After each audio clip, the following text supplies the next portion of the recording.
one hammer, we hammer with one hammer all day. Oh, hi happy campers, it's Miss Amanda. Welcome back to Rec at Home, brought to you by the Community Recreation Division of Arlington County Parks and Rec. This week, we are exploring STEAM, science, technology, engineering, arts, and math. Before we begin our story today, let's review our 3 expectations so that we can have the best time together. First, try your best. Read along with me from home. Second, be safe. Do you have an open, safe space if you want to act out the story with me? And third, be kind to others. Are you using your inside voice so you don't disturb others in your home? Great, I think we're ready. Today we are going to read a story focusing on the letter E part of STEAM. E is for engineering. When we engineer something, we are using science and math to build a large structure like a roller coaster or a bridge. And sometimes engineers also create helpful new inventions like robots. Did you know that in the United States we have paved enough roadways to reach from here to the moon and back 8 times? That's a lot of engineering.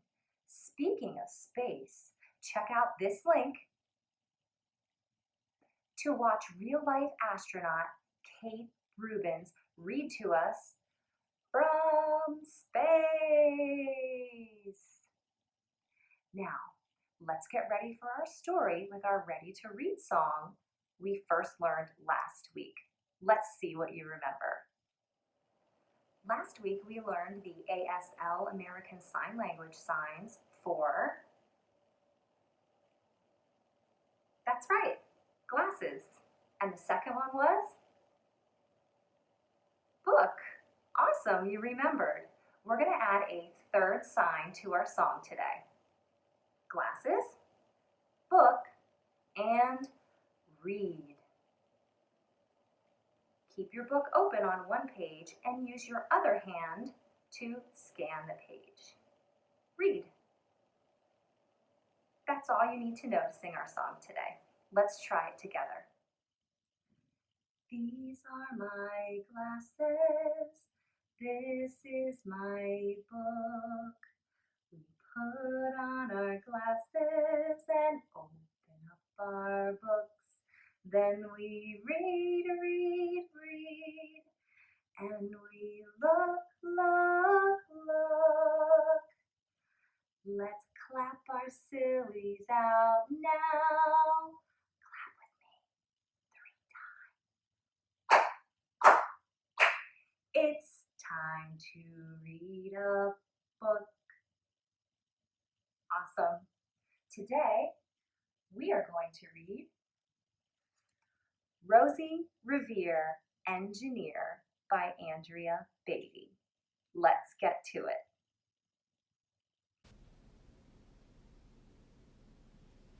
Rosie Revere, Engineer by Andrea Beaty and illustrated by David Roberts.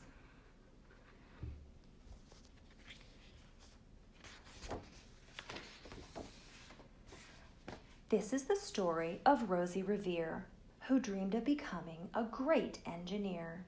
In Lila Greer's classroom at Blue River Creek, young Rosie sat shyly, not daring to speak.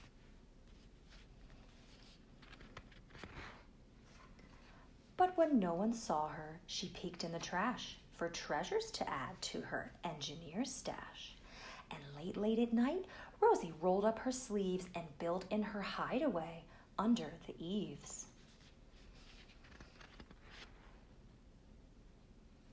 Alone in her attic, the moon high above, dear Rosie made gadgets and gizmos she loved. And when she grew sleepy, she hid her machines far under the bed where they'd never be seen. When Rosie was young, she had not been so shy. She worked with her hair swooping over one eye and made made fine inventions for uncles and aunts, a hot dog dispenser, and helium pants. Let's look at this picture a little closer, friends. How is this man floating in the air? How does that happen? Right, he's wearing some funny pants. Something is happening with those pants. And the three women are very excited. They're clapping, they're smiling. They like this trick. I think I heard somebody say it.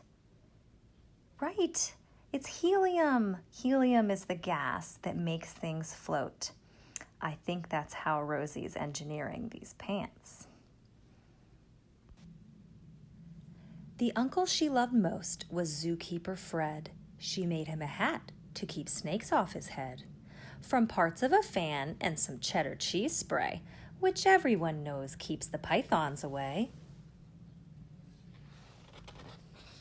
And when it was finished, young Rosie was proud, but Fred slapped his knee, and he chuckled out loud.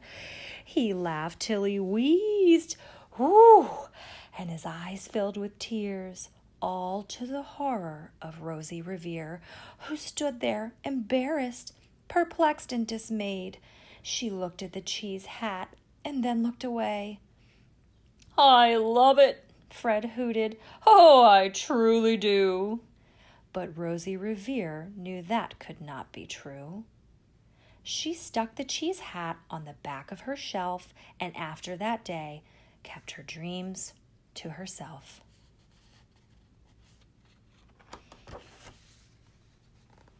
And that's how it went until one autumn day. Her oldest relation showed up for a stay. Her great-great-aunt Rose was a true dynamo who'd worked building airplanes a long time ago.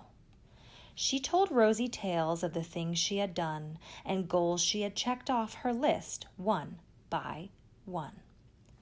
She gave a sad smile as she looked to the sky. "The only thrill left on my list is to fly. But never time lingers as long as it seems. I'll chalk that one up to an old lady's dreams." That night, as Rosie lay wide-eyed in bed, a daring idea crept into her head. Could she build a gizmo to help her aunt fly? She looked at the cheese hat and said, "No, not I." But questions are tricky and some hold on tight, and this one kept Rosie awake through the night. So when dawn approached and red streaks lit the sky, young Rosie knew just how to make her aunt fly. She worked and she worked till the day was half gone, then hauled her cheese copter out onto the lawn to give her invention a test just to see the ridiculous flop it might turn out to be. Let's look at this picture together. Yeah, there's something very large under this blanket and these ropes. Rosie's pulling it with a red ribbon. It's on wheels. What did she say it was? Oh, a cheese copter. I wonder how you make a cheese copter. What did she use? Oh, this is exciting. Let's find out.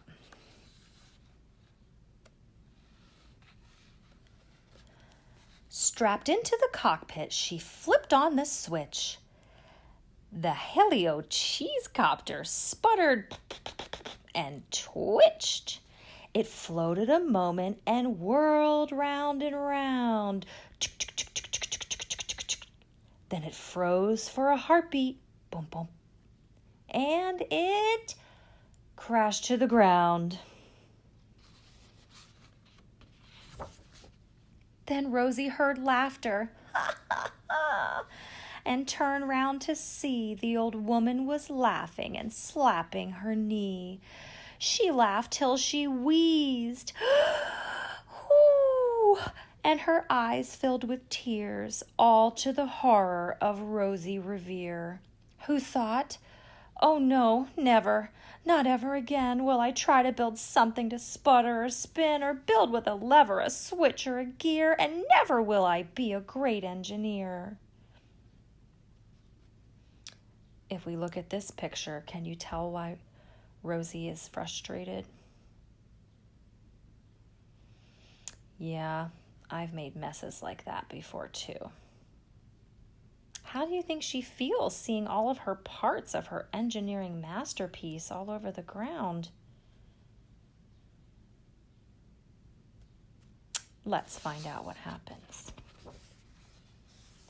She turned round to leave, but then Great-Great-Aunt Rose grabbed hold of young Rosie and pulled her in close and hugged her and kissed her and started to cry. "You did it! Hooray! It's the perfect first try. This great flop is over. It's time for the next." Young Rosie was baffled, embarrassed, perplexed. "I failed," said dear Rosie. "It's just made of trash. Didn't you see? The cheese copter crashed." "Yes," said her great aunt, "it crashed, that is true. But first it did just what it needed to do. Before it crashed, Rosie, before that, it flew."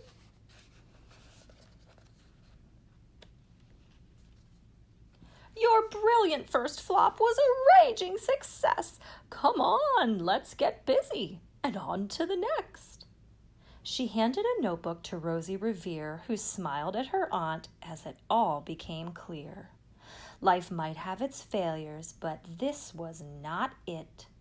The only true failure can come if you quit. Are you noticing the special paper in the background of this page?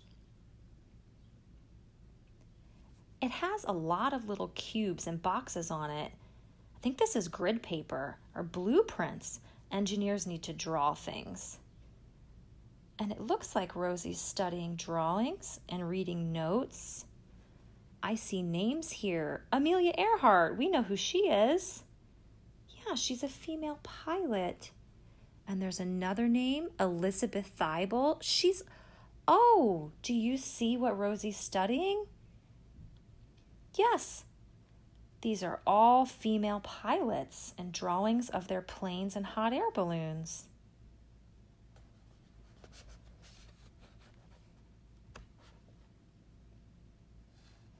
They worked till the sun sneaked away to its bed. Aunt Rose tied her headscarf around Rosie's head and sent her to sleep with a smile ear to ear to dream the bold dreams of a great engineer. At Blue River Creek, all the kids in grade 2 build gizmos and gadgets and doohickeys too. With each perfect failure, they all stand and cheer, but none quite as proudly as Rosie Revere.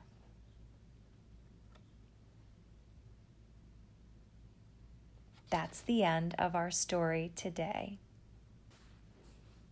I hope you think of Rosie Revere, engineer, the next time you're trying something that's just so hard. Don't give up. Mistakes can lead to the best things. See you later, happy campers.